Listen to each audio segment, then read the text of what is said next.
kind of situations, we know lives has been lost. A life lost is always a life lost. So disheartening that in this time in Nigeria and in our society today, we place so little value on human lives.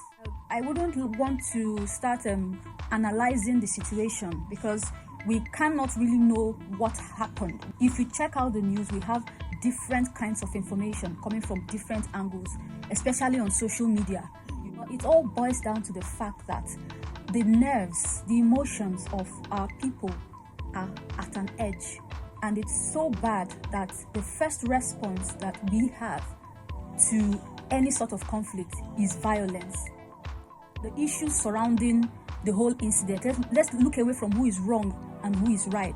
Let's look at the fact that lives were lost. In fact, we have too much information at the moment. I would advise in subsequent issues, I pray we don't have such conflicts in Nigeria, in the Niger Delta anymore. But when things happen like this, although it is good that we report it, but let us pay more attention to the solution. We should look at how we can create a common ground between all the conflicting parties. We know people were killed on the military side, on the community side, people are aggrieved. But aside being aggrieved, there's a human angle to it.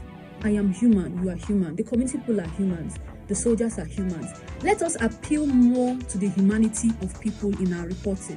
When we give figures, sometimes we say 7 persons died in the community, 17 military people died. There are some military people who have no relations, they have no brothers among the people who died. But when they hear such figures, they get angered. Their emotions are stirred up for more violence. And that is what we are trying to avoid. So when we are reporting this, either in our opinions or maybe getting expert opinions, we should try to look for how we can create a synergy, like create unity between people, between two conflicting parties. Let's look at the fact that we are the same. We are humans. We are people. These people deserve to live. You also deserve to live. Let us look for a way to merge our identities together, because the reason why this thing happened and it escalated to this extent is because we have too many identities. We have the Okoloba people, we have the Okwama people, we have the soldiers. We have 3 different identities. But yes, we should have that mindset that we are not just of 3 identities, we are of one identity. We are all Nigerians.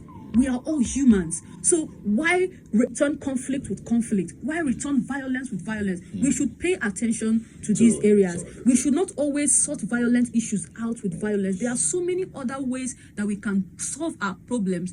Because as human beings, conflict is bound to arise amongst people. But how we handle this conflict is what matters. So let us look for a solution to conflict, not reprisal, not always trying to fight back, not always trying to give back the way we got it. I think if we concentrate on this part of reporting, it will make issues better in the future.